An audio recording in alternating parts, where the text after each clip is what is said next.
धरती पर जब से इंसानों की उत्पत्ति हुई है तब से लेकर आज तक हम इंसानों ने इस पृथ्वी पर राज किया है, क्योंकि पृथ्वी पर रहने वाले लाखों प्रकार के जीवों में हम सबसे बुद्धिमान हैं। मानवों के इसी विकसित दिमाग और आज हमारे पास मौजूद आधुनिक विज्ञान की मदद से वैज्ञानिकों ने पृथ्वी के जन्म से लेकर यहाँ जीवन की शुरुआत का जवाब भी काफी हद तक सही ढूंढ लिया है। शायद आप इस बात पर यकीन ना कर पाएं कि आज धरती पर जितने भी अलग अलग प्रकार के जीव देखने को मिलते हैं, यहाँ तक कि हम इंसान भी सब इस एक सेल वाले जीव से अलग अलग परिस्थितियों में विकसित हुए हैं। तो आखिरकार बेजान पृथ्वी पर पहली बार इन सूक्ष्म जीवों का जन्म कैसे हुआ और फिर कैसे इवोल्यूशन के जरिए ये सूक्ष्म जीव दुनिया के दूसरे जानवरों और अंत में इंसानों में विकसित हुए, जानेंगे हम लाइफ ऑन अर्थ सीरीज के इस पहले episode how the life begins में। वैज्ञानिकों के अनुसार धरती के सबसे पहले जीव करीब 3.8 अरब साल पहले अस्तित्व में आए थे, लेकिन इनके जन्म की प्रक्रिया तो पृथ्वी के बनने के साथ ही शुरू हो गया था। इसीलिए चलिए समय में थोड़ा और पीछे यानी 4.6 अरब साल पीछे चलते हैं। इस वक्त हमारी पृथ्वी बड़े बड़े एस्ट्रॉयड से जुड़कर गोलाकार बन चुका था, जिस पर खौलते हुए लावा के अलावा और कुछ नहीं था। यानी हजारों डिग्री सेल्सियस के इतने अधिक तापमान पर जीवन का पनप पाना अभी काफी मुश्किल था। लेकिन बीतते समय के साथ ही धरती के तापमान में गिरावट आई, यहाँ ठोस सतह का निर्माण शुरू हुआ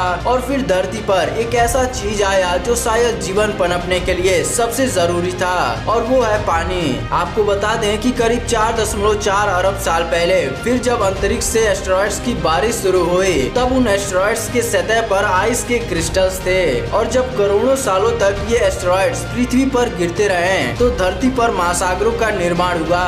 इस घटना के बाद धरती पूरी तरह पानी से ढक चुका था और जमीन के नाम पर यहाँ केवल छोटे मोटे आइलैंड्स थे। पर समय गुजरने के साथ ही करीब 4.3 अरब साल पहले पृथ्वी के इतिहास में सबसे लंबे समय तक होने वाले उल्का पिंडों की बरसात शुरू हुई, जिसे द लेट हैवी बम्बार्डमेंट कहा जाता है। इस दौरान यह एस्टेरॉइड्स धरती पर आइस क्रिस्टल्स के साथ कुछ ऐसा भी ले आए जिसने धरती पर जीवन का बीज बोया।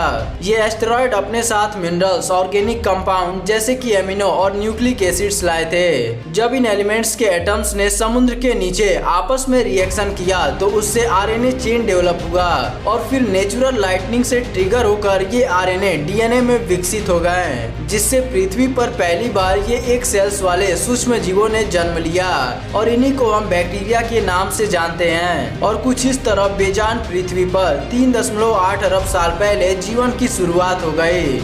माइक्रो ऑर्गेनिज्म के जन्म के साथ ही इन्होंने अपने डीएनए की मदद से अपने आप को कॉपी करना चालू कर दिया, जिसकी वजह से महासागरों में इनकी संख्या बहुत तेजी से बढ़ने लगी। करीब 3.5 अरब साल पहले इनकी आबादी बढ़ने के कारण ये बैक्टीरिया साथ में जुड़कर कुछ इस तरह पत्थरों जैसे स्ट्रक्चर्स में बदल गए, जिसे स्ट्रोमेटालाइट्स कहते हैं। यह स्ट्रोमेटालाइट्स एक तरह से लाखों बैक्टीरियाओं का घर था, और इन्हीं की वजह से पृथ्वी पर ओजोन लेयर बनना शुरू हुआ, क्योंकि ये स्ट्रोमेटालाइट सूर्य की किरणों को एब्जॉर्ब कर ऑक्सीजन गैस के रूप में एक प्रोडक्ट छोड़ते थे। इस प्रक्रिया को हम बहुत ही अच्छे से फोटोसिंथेसिस के रूप में जानते हैं, और यही ऑक्सीजन गैस वातावरण में मौजूद दूसरे गैसेस से रिएक्ट होकर ओजोन गैसेस में बदल गए, और इन्हीं से धीरे धीरे धरती के चारों तरफ ओजोन लेयर बनने की शुरुआत हुई। ओजोन लेयर के बनने से अब सूर्य की अल्ट्रावायलेट रेस पृथ्वी तक नहीं पहुंच सकती थी, और इसी वजह से यहाँ जीवन विकसित होने की संभावनाएं भी बढ़ गईं। लगभग 2 अरब साल गुजरने के बाद वह समय भी आया जब इन यूनिसेलुलर बैक्टीरियाओं में इवोल्यूशन शुरू हुआ, जिसके कारण आज धरती पर हमें लाखों स्पीशीज देखने को मिलते हैं। और इस इवोल्यूशन के होने का कारण था उस वक्त पृथ्वी की परिस्थिति। दरअसल उस 2 अरब सालों के दौरान पृथ्वी के हालात पूरी तरह बदल चुके थे, जैसे कि धरती पर पहले से ज्यादा जमीनी सतह निकल आए थे, और टेक्टोनिक प्लेट्स के मूवमेंट से छोटे कॉन्टिनेंट्स जुड़कर एक रोडियाना सुपर कॉन्टिनेंट का निर्माण कर लिया था। इसके अलावा पृथ्वी का तापमान कम होने से जीवों के लिए अनुकूल परिस्थिति बन चुकी थी। वातावरण में भरपूर ऑक्सीजन था, जिससे आगे चलकर जमीन पर वनस्पति उगने वाले थे।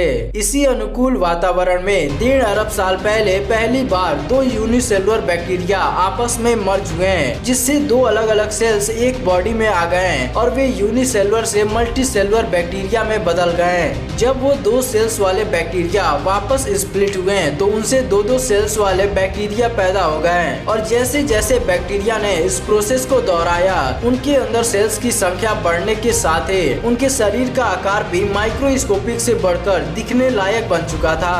इस प्रक्रिया के होते 1 अरब साल बीत गए और समय था करीब 54 करोड़ साल पहले का।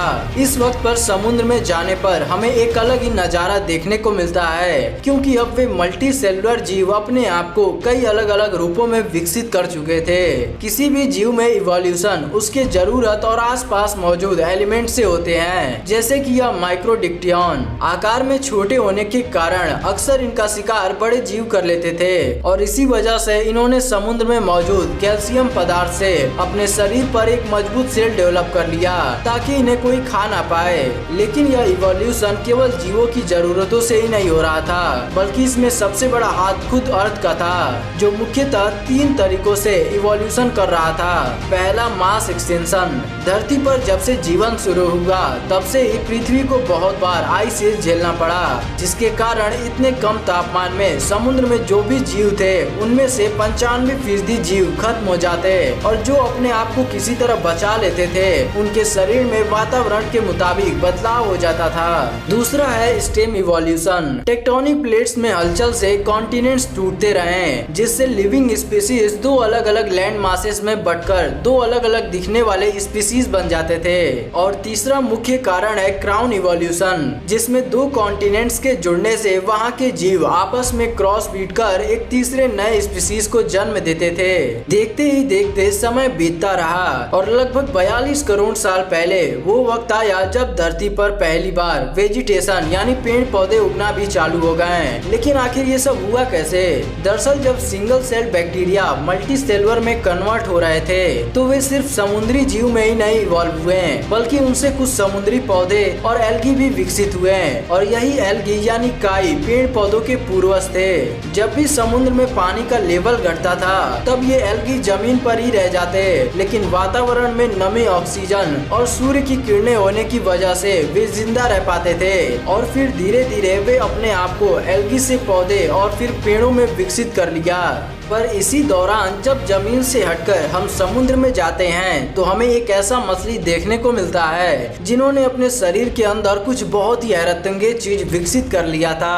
आपको बता दें कि पिकाया वो पहला समुद्री जीव था जिसने अपने अंदर रीढ़ की हड्डी विकसित कर ली और इन्हीं से विकसित होते हुए ये मछली में बदल गए थे। समुद्र की गहराई में जब इस मछली को हानिकारक गैसेस के कारण ऑक्सीजन लेने में परेशानी होने लगी तब इस मछली ने समुद्र से बाहर निकल जमीन पर आकर ऑक्सीजन लेने का एक बड़ा डिसीजन लिया। ये अपने फिन्स को पैरों की तरह इस्तेमाल कर जमीनी सतह पर आने लगे।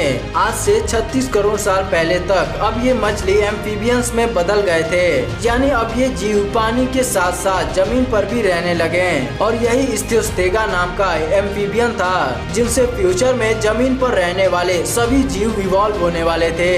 तो आखिरकार इन एम्फीबियंस में ऐसा क्या बदलाव हुआ? पृथ्वी पर ऐसे कौन कौन से कंडीशन पैदा हुए हैं जिसके कारण ये एम्फीबियंस रेप्टाइल्स, डायनासोर और मैमल्स में विकसित हो गए? और डायनासोर के साथ सभी जीव जब एस्टेरॉइड्स की वजह से खत्म हो गए तब हम इंसान अस्तित्व में कैसे आए? इन सभी सवालों का जवाब हम आगे के एपिसोड्स में जानेंगे। फिलहाल अगर आप इस वीडियो का पार्ट 2 देखना चाहते हैं तो हमें कमेंट में लिख कर जरूर बताएं और अगर आपको ये वीडियो पसंद आई हो तो वीडियो को लाइक करके हमारे चैनल को तुरंत सब्सक्राइब कर लें, साथ ही नोटिफिकेशन बेल को ऑन करना ना भूलें। तो अभी के लिए सिर्फ इतना ही, मिलते हैं अपने नेक्स्ट वीडियो में।